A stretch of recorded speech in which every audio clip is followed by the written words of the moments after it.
UPSC aspirant Hindi medium student.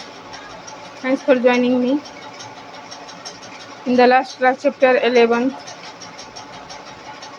So today's class, remaining chapter 11. So आगे बढ़ते हैं। चित्रकला। अजंता के पहाड़ों में सैकड़ों साल के दौरान कई गुफाएं खोदी गई थी। इनमें से ज़्यादातर बौद्ध भिक्षुओं के लिए बनाए गए विहार थे। इनमें से कुछ चित्रों द्वारा सजाया गया, जहां इन्हें कुछ उदाहरण के लिए दिए गए। गुफाओं के अंदर अंधेरा होने की वजह से अधिकांश चित्र मशालों की रोशनी में बनाए गए थे। इन चित्रों को रंग 1500 साल बाद भी चमकदार हैं।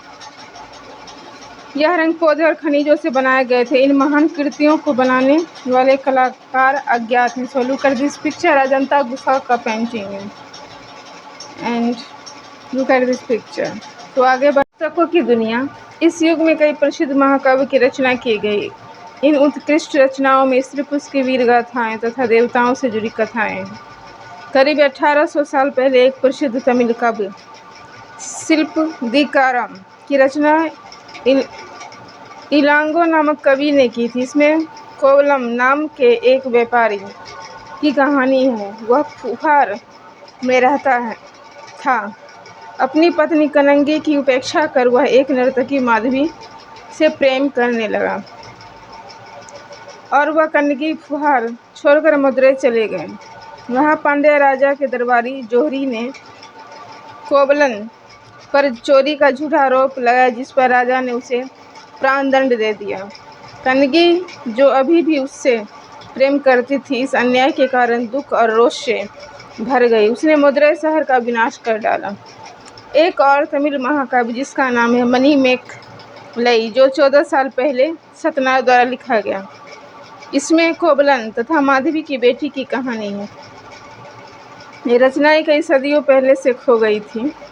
उनकी पांडुलिपियां दोबारा लगभग 100 साल पहले मिली। अन्य लेखक जैसे कालिदास, जिनके बारे में तुमने अध्याय 10 में पढ़ा होगा, संस्कृत में लिखते थे। पुरानी कहानियों का संकलन तथा संरक्षण।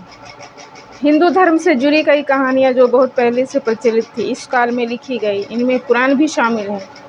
पुराण का शाब्दिक अर्थ है प्राचीन। पुराणों में विष्णु, शिव, दुर्गा या पार्वती जैसे देवी देवताओं से जुड़ी कहानियां हैं। इनमें देवी देवताओं की पूजा की विधियां भी हैं। उन पुराणों में ये कहानियां मिलती है देवी देवताओं का। इसके अतिरिक्त इनमें सारे संसार की सृष्टि तथा राजाओं के बारे में भी कहानियां हैं। अधिकतर पुराण सरल संस्कृत श्लोक में लिखे गए हैं, जिससे सब उन्हें सुन और समझ सकें। स्त्रियां और शूद्र, जिन्हें वेद पढ़ने की अनुमति नहीं थी, वे भी इसे सुन सकते थे। पुराणों का पाठ पुजारी मंदिरों में किया करते थे, जिसे लोग सुनने आते थे। 2 संस्कृत महाकाव्य महाभारत और रामायण लंबे अरसे से लोकप्रिय रहे हैं। तुम में से भी कुछ बच्चे की कहानियां इन कहानियों से परिचित होंगे। महाभारत कौरवों और पांडवों के बीच युद्ध की कहानी है। इस युद्ध का उद्देश्य कुरुवंश की राजधानी हस्तिनापुर की गद्दी प्राप्त करना था। कहानी तो बहुत सारी पुरानी है, पर आज हम इसे जिस रूप में जानते हैं वह 1500 साल पहले लिखी गई। माना जाता है कि पुराणों और महाभारत दोनों को ही व्यास नाम की ऋषि ने संकलित किया था। महाभारत में ही भागवत गीता भी है, जिसके बारे में आप लोगों ने अध्याय 9 में पढ़े होंगे। रामायण की कथा कौशल के राजकुमार राम के बारे में है। उनके पिता ने उन्हें वनवास दे दिया था। वन में उनकी पत्नी सीता का लंका के राजा रावण ने अपहरण कर लिया था। सीता को वापस पाने के लिए राम को लड़ाई लड़नी पड़ी। वे विजयी होकर कौशल की राजधानी अयोध्या लौटे। महाभारत की तरह ही रामायण में भी एक प्राचीन कहानी है, जिसे बाद में लिखित रूप दे दिया। संस्कृत रामायण के लेखक वाल्मीकि माने जाते हैं। यानी रामायण संस्कृत में लिखे थे वो वाल्मीकि लिखे थे। इनके कवि वाल्मीकि थे। आम लोगों द्वारा कही जाने वाली कहानी। आगे बढ़ते हैं।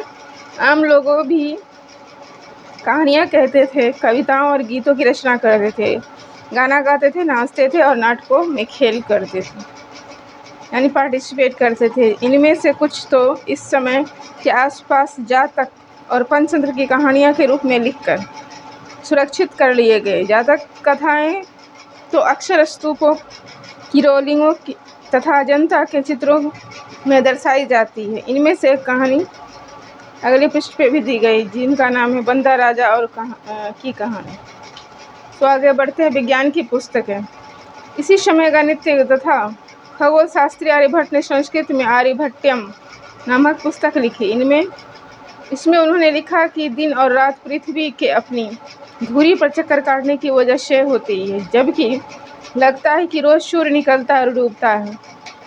उन्हें ग्रहण के बारे में भी एक वैज्ञानिक तर्क दिया। उन्हें वृत्त की परिधि मापने में भी विधि ढूंढ निकाली, जो लगता है उतनी ही सही है जितनी कि आज प्रयुक्त होने वाली विधि 12 में ब्रह्मगुप्त और भास्कराचार्य कुछ गणितज्ञ और खगोलवेता थे, जिन्होंने कई खोजों की, इनके बारे में पता भी लगाए। कुछ फैक्ट है जो शून्य का प्रयोग महान गणितज्ञ आर्यभट्ट ने किया था, उनका आविष्कार, और इनकी पद्धति अरबों द्वारा अपनाई गई थी तथा यूरोपों में भी फैल गई थी। आज भी पूरी दुनिया में प्रयोग की जाती है।